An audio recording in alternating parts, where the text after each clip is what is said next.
रवि नाम का खिलौने वाला गीतानगर नाम के गांव में रहता था। वो मिट्टी के बहुत ही सुंदर खिलौने बनाया करता था।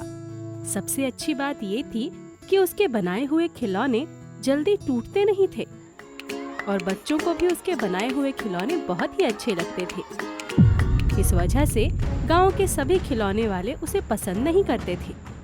रवि बहुत ईमानदार भी था। एक दिन की बात है। खिलौने ले लो, मिट्टी के खिलौने ले लो, मजबूत खिलौने ले लो, सस्ते खिलौने ले लो। इतने में एक छोटी सी बच्ची जिसका नाम शिखा रहता है, वो अपने घर के बाहर आती है और कहती है, मुझे खिलौने चाहिए। हाँ बताओ, तुम्हें कौन सा खिलौना चाहिए? मुझे गुड़िया चाहिए। शिखा रवि की टोकरी में से एक गुड़िया ले लेती है। ये गुड़िया 90 रुपए की है। शिखा अपने हाथ में पैसे देखती है। उसके पास 50 रुपए ही होते हैं। मेरे पास तो 50 रुपए हैं। मैं बाद में गुड़िया ले लूंगी। कोई बात नहीं, तुम ये गुड़िया ले लो। जब तुम्हारे पास बाकी पैसे हों तो मुझे दे देना। ठीक है, आप बहुत अच्छे हैं अंकल। शिखा वो गुड़िया लेकर घर में चली जाती है। वो गुड़िया वाकई में बहुत सुंदर है। शिखा की मम्मी जैसे ही गुड़िया को देखती है, वो शिखा से पूछती है, बेटा ये गुड़िया कहाँ से आई? मम्मी, मैंने वो खिलौने वाले अंकल से ली है जो रोज यहाँ से निकलते हैं। तुम्हारे पास पैसे कहाँ से आए? मैंने अपने गुल्लक में से पैसे निकाल लिए थे मम्मी। अच्छा, कितने की है गुड़िया? मम्मी, ये 90 रुपए की है, लेकिन मेरी गुल्लक में से सिर्फ 50 रुपए ही निकले थे, तो मैंने वही दे दिए। वो खिलौने वाले अंकल ने कहा है कि जब मेरे पास पैसे होंगे तो मैं उन्हें बाद में दे सकती हूँ। नहीं बेटा, ऐसा नहीं करते। जब तक आपके पास पैसे ना हो तब तक कोई चीज नहीं लेते। अब जब भी मुमकिन हो तो खिलौने वाला दिखे तो उसे ये पैसे दे देना। ठीक है मम्मी। अब शिखा रोज उस खिलौने वाले अंकल का इंतजार करती है, लेकिन वो कई दिनों तक आता ही नहीं। एक दिन खिलौने वाला उसके घर के सामने से फिर से निकलता है, लेकिन शिखा जब तक घर के बाहर आती तब तक खिलौने वाला वहाँ से जा चुका होता है। इतने दिनों बाद तो खिलौने वाले अंकल आए थे, वो भी चले गए। अब मैं कैसे उनको पैसे दूंगी? शिखा थोड़ी परेशान हो जाती है। फिर सोचती है कि अब जब भी उसे खिलौने वाले की आवाज आएगी, वो दौड़कर उस खिलौने वाले को रोककर गुड़िया के पैसे दे देगी। अब कुछ दिनों में मेला लगने वाला होता है और मेले में बहुत अच्छी अच्छी दुकानें लगती हैं। रवि भी इस बार अपने खिलौनों की दुकान मेले में लगाता है। खिलौने ले लो, खिलौने, मिट्टी के सुंदर सुंदर खिलौने, मजबूत खिलौने। शिखा भी मेले में जाती है और खिलौने वाले अंकल को देखकर खुश हो जाती है और मम्मी को कहती है, मम्मी ये वही खिलौने वाले अंकल हैं, मैं इनको गुड़िया के पैसे दे देती हूँ। हाँ बेटा चलो। शिखा और शिखा की मम्मी रवि के पास जाती हैं और कहती हैं, खिलौने वाले अंकल, ये लीजिए आपके पैसे। कौन से पैसे बिटिया? अरे आप भूल गए, मैंने आपसे एक गुड़िया खरीदी थी। आप मेरे घर के सामने खिलौने बेच रहे थे। मेरे पास सिर्फ 50 रुपए थे। आपने कहा था कि मुझे बाद में पैसे दे देना। अच्छा हाँ, याद आया। ये लीजिए अंकल आपके पैसे। रवि वो पैसे लेकर खुश हो जाता है। रवि की तरह और भी खिलौने की दुकानें मेले में लगी होती हैं, लेकिन सबसे ज्यादा भीड़ रवि की दुकान पर होती है, जिससे बाकी खिलौने वाले रवि से जलते हैं। लेकिन रवि को तो इस बात का फर्क ही नहीं पड़ता था। वो अपनी दुकान में खिलौने बेचता और शाम को चुपचाप अपनी दुकान बंद करके चला जाता। शिखा भी अपनी सहेलियों के साथ रवि की दुकान पर खिलौने लेने के लिए आती है, जिससे रवि की बिक्री मेले में और भी अच्छी होती है। इसके लिए वो शिखा को धन्यवाद भी कहता है। अब तो शिखा रोज अपनी नई सहेली के साथ मेले में आती और वहाँ मस्ती करती और खिलौने लेती। रवि भी शिखा को पहचानने लगा था।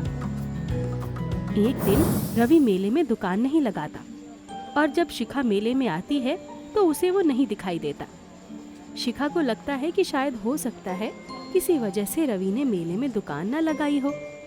लेकिन ऐसे 5-6 दिन हो जाते हैं लेकिन रवि मेले में दुकान नहीं लगाता। ये खिलौने वाले अंकल को क्या हुआ? ये खिलौने की दुकान क्यों नहीं लगा रहे हैं? शिखा पास वाली दुकान से पूछती है। अंकल, यहाँ एक अंकल मिट्टी के खिलौनों की दुकान लगाते थे, वो कहाँ है आजकल? बिटिया, वो तो चोर था, चोर। उसने पास वाली दुकान वाले के खिलौने चुराए थे और अपनी दुकान में बेच रहा था। वो अभी जेल में है। लेकिन ऐसा कैसे हो सकता है? वो अंकल तो बहुत अच्छे हैं। मुझे मम्मी और पापा को ये बात बतानी चाहिए। शिखा अपने घर जाती है और मम्मी को सारी बात बताती है। मम्मी को भी शिखा की बात सुनकर अचंभा होता है। पापा, हमें उन अंकल की मदद करनी चाहिए। हाँ बेटा, हम उसकी मदद जरूर करेंगे। शिखा, पापा और मम्मी तीनों पुलिस स्टेशन जाते हैं और रवि को वहाँ से छुड़वाते हैं। शिखा रवि से पूछती है, अंकल, क्या आपने चोरी की थी? नहीं बिटिया, वो लोग मुझसे जलते हैं, ये बात मुझे पता थी।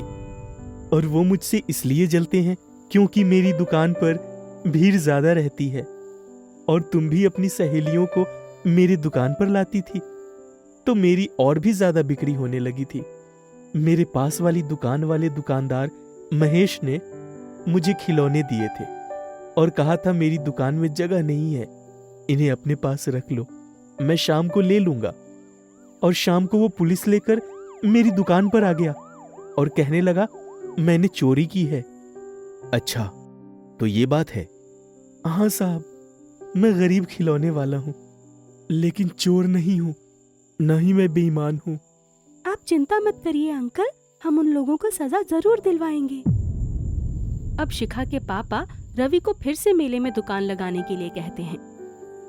रवि, तुम फिर अपनी दुकान मेले में वहीं लगाओ। ठीक है साहब। और अगले दिन रवि अपनी खिलौनों की दुकान मेले में लगाता है। सब उसको वापस वहाँ देखकर चौंक जाते हैं। महेश को बहुत अचंभा होता है कि रवि जेल से बाहर कैसे आया। महेश आसपास के खिलौने वाली दुकान वालों से कहता है, एक बात बताओ, ये जेल से बाहर कैसे आया? हमें नहीं पता, इस बार कोई और तरकीब निकालनी पड़ेगी जिससे कि ये वापस जेल जाए और बाहर ना आ पाए। हाँ, हमें कुछ करना चाहिए, नहीं तो ये फिर हमें खिलौने नहीं बेचने देगा। ये बात शिखा के पापा सुन रहे होते हैं।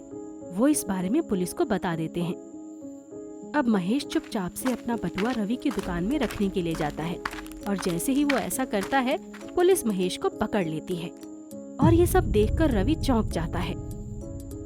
डरो मत रवि, अब पुलिस तुमको नहीं बल्कि इस असली मुजरिम महेश को पकड़ने आई है। महेश पुलिस और रवि के सामने गिड़गिड़ाता है और कहता है, मुझे माफ कर दो, मुझसे गलती हो गई, मुझे माफ कर दो। तुमने बहुत घटिया काम किया है, तुमको सजा जरूर मिलनी चाहिए। हम इस गरीब खिलौने वाले से जलते थे, इसकी वजह से हमारी दुकान के खिलौने नहीं बिकते थे, लेकिन मुझे अब मेरी गलती का एहसास है, मुझे माफ कर दो। गरीब खिलौने वाले रवि अंकल नहीं, तुम सब हो, क्योंकि तुम्हारी नीयत खराब है। रवि अंकल तो ईमानदार और मेहनती हैं। पुलिस महेश को और बाकी दुकान वालों को भी जेल में बंद कर देती है। बिटिया और साहब, आप दोनों का धन्यवाद। नहीं अंकल, आप बहुत अच्छे हैं। जो बुरे हैं उनको बुरे का फल जरूर मिलेगा। शिक्षा, गरीब इंसान उसकी सोच से होता है, काम से नहीं।